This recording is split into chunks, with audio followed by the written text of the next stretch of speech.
que nos acompañen en esta mesa de análisis a Fernando Ruiz, director de investigación de la organización Mexicanos Primero. Fernando, ¿cómo está? Muy buenas tardes. Hola, Juan Carlos, muy buenas tardes. También nos acompaña Rafael Bojalil, profesor e investigador del Departamento de Atención a la Salud de la UAM Xochimilco. Rafael, ¿cómo está? Muy buenas tardes. Muy bien, muchas gracias. ¿Ustedes cómo están? Gracias por la invitación. Buenas tardes. Muy bien. Primero, ¿tienen hijos en educación básica, Fernando, Rafael? ¿Tienen ustedes hijos en educación básica en este momento?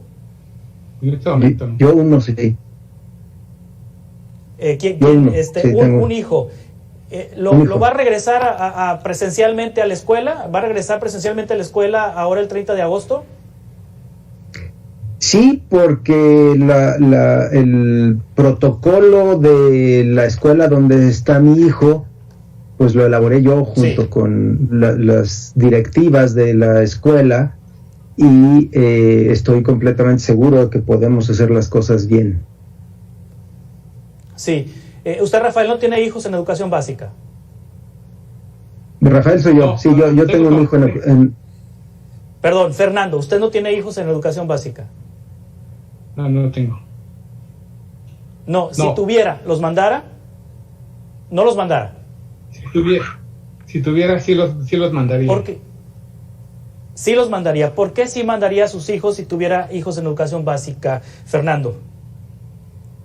Mira, la experiencia que ya nos ha brindado ya más de año y medio de vivir, en mi caso en home office, pero de estar interactuando poco a poco, me ha permitido comprender que hay elementos que sí te permiten cierto margen de seguridad en la interacción que tenemos con las personas.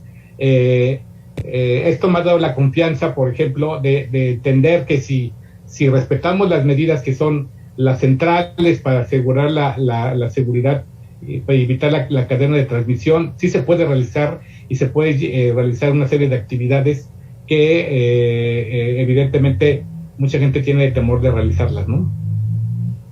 Sí, Rafael, aquí estamos recibiendo mensajes de la audiencia a través de la transmisión en Facebook que hacemos de Mega Noticias, a través de las redes sociales de Mega Noticias TVC. Y bueno, aunque no es un dato duro de una encuesta, existe como la percepción más hacia el lado de que no se quiere regresar a clases por parte de los padres de familia porque tienen temor. ¿Qué le dice usted a los padres de familia que tienen temor de que vuelvan sus hijos de educación básica a clases presenciales el día 30 de agosto?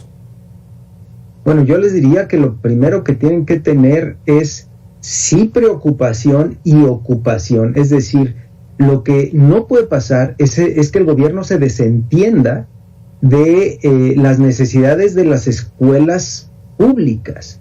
Es decir, yo tengo mucho tiempo diciendo que se requiere una gran inversión por parte de los gobiernos federal, estatal y municipal para que las escuelas se puedan abrir. No se puede, no se vale decir todas las escuelas abren el 30 de agosto porque yo digo. Tienen que tener las condiciones adecuadas cada una de las escuelas y las decisiones se tienen que tomar en función de esas condiciones. Es decir, cada municipio tiene que decidir, evaluar sus escuelas y decidir si se puede o no, pero debería haber un fondo muy importante de recursos federales para poder establecer las mejores condiciones en cada una de las escuelas.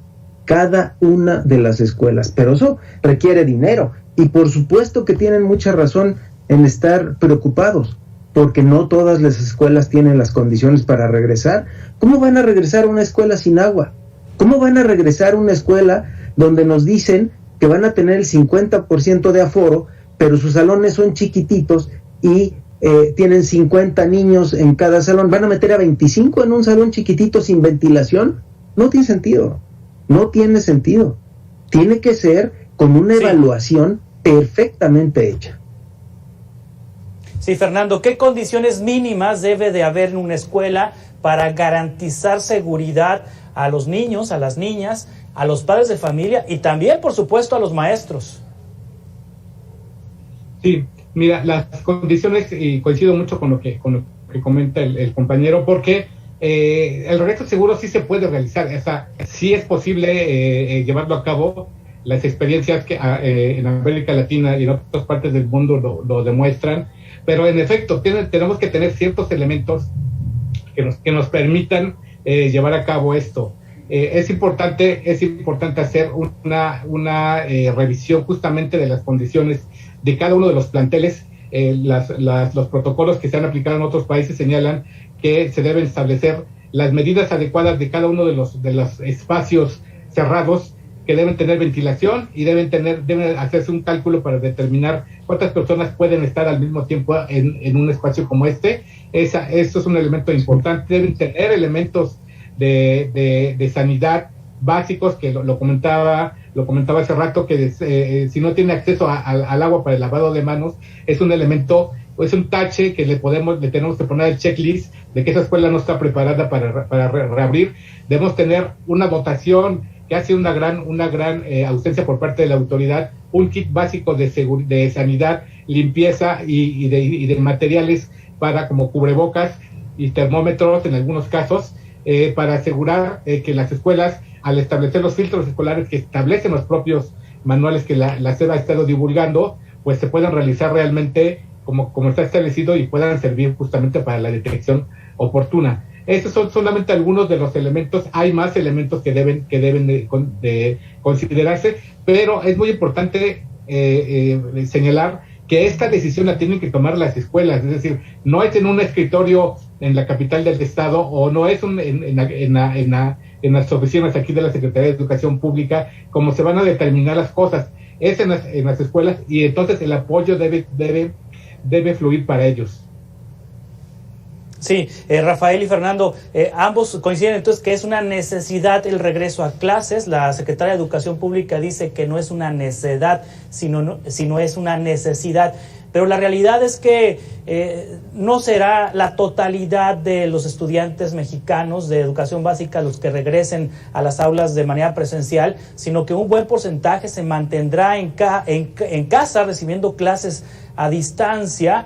Ya de por sí estos 15, 16 meses que tenemos de pandemia y sin que los niños y niñas estén en la escuela ha provocado que la desigualdad, que la falta de conocimientos, que la falta de aprendizaje se haya acentuado por los mecanismos que han fallado. Ya se ha hablado mucho de que no todo el mundo tiene acceso a la tecnología, de que no ha habido atención personalizada a los estudiantes, ni siquiera muchas personas tienen acceso a la televisión. Pero el hecho de que regrese un porcentaje a las aulas y otro se quede en casa, pues los que regresaron a las aulas seguramente van a tener más ventajas académicas que los que no. ¿Cómo empatar ambas situaciones? ¿Qué se tiene que hacer, Rafael, para que la calidad que se reciba presencial sea la misma que se reciba de manera a distancia? Sí, el asunto es que podría ser la misma, eventualmente, pero lo de menos es la calidad educativa en este caso. Aquí es muy importante, siempre lo será, la interacción con sus pares. ¿Por qué? Porque estamos perdiendo no solo educación, que es fundamental, pero también estamos perdiendo neurodesarrollo, estamos perdiendo desarrollo de habilidades sociales, estamos perdiendo incluso desarrollo de habilidades físicas porque hacen interacción con sus compañeros. Entonces, tenemos que hacer todo lo posible porque los niños regresen a clase lo antes posible. Es mala idea hacerlo justo en el pico de la pandemia.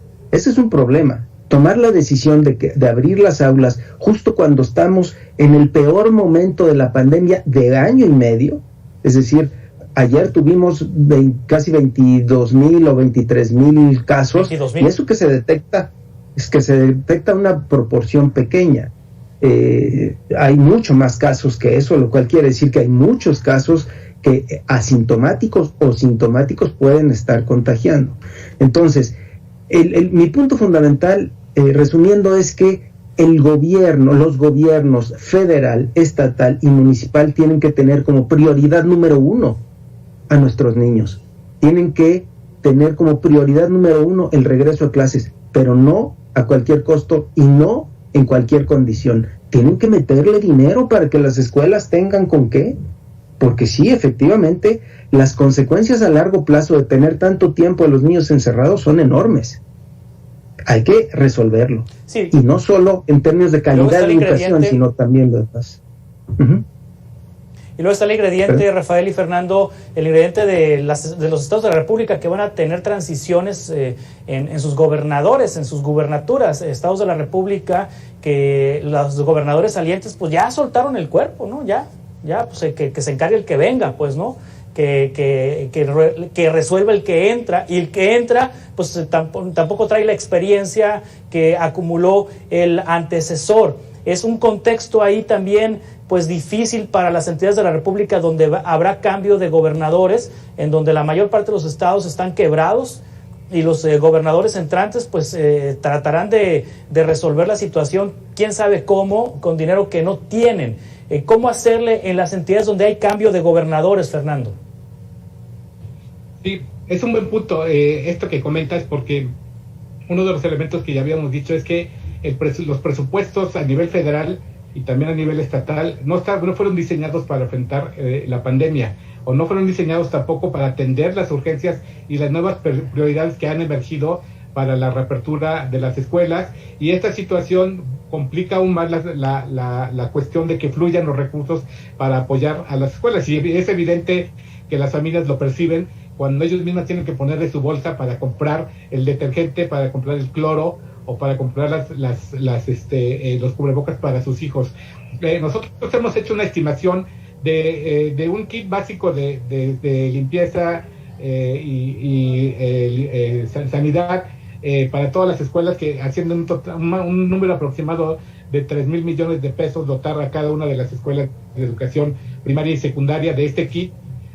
No vemos de dónde pueden sacar ese dinero con los presupuestos que tenemos ahorita diseñados, que no alcanzan para eso, y las entidades federativas evidentemente también se encuentran en esta circunstancia, ¿no? Sí, Rafael Bojalil, profesor e investigador del Departamento de Atención a la Salud de la UAM Xochimilco, bueno, ya nos da algunos asuntos que tienen que considerar los gobiernos estatales, Fernando, sobre lo que tendrán que hacer para el regreso a clases presenciales, y la parte académica, que creo que por supuesto que es fundamental, además de las relaciones entre los estudiantes que tienen que recuperarse y que mejore la psicología de ellos, pero tendrán que entrar al grado que les corresponda, o se recomendará repetir grado, o tendrá que haber un periodo de recuperación de contenidos o de aprendizajes no obtenidos. Eso a mí, ¿verdad? Sí, Rafael. Ok, no, yo creo que sí hay que hacer un periodo de recuperación de contenidos. Tenemos prácticamente ciclo escolar y medio perdido, ¿no? A diferencia del resto del mundo, que perdieron 1/3 del ciclo escolar, aquí tenemos un ciclo escolar y medio perdido. Tenemos que hacer algo.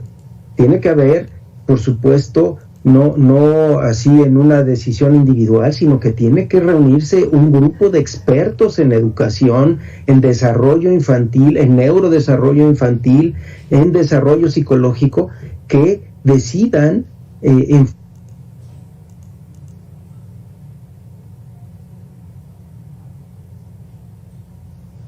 Bueno, tenemos problemas de audio con Rafael Bojalil, pero bueno, se alcanzó a entender la idea de lo que nos está comentando. Les agradezco mucho, Fernando Ruiz, director de investigación de Mexicanos Primero, que haya estado con nosotros esta tarde en Mega Noticias. No sé si me escucha, Rafael, profesor e investigador del Departamento de Atención a la Salud de la UAM Xochimilco. Nos quedamos pendientes para redondear este tema, pero lamentablemente se nos termina el tiempo.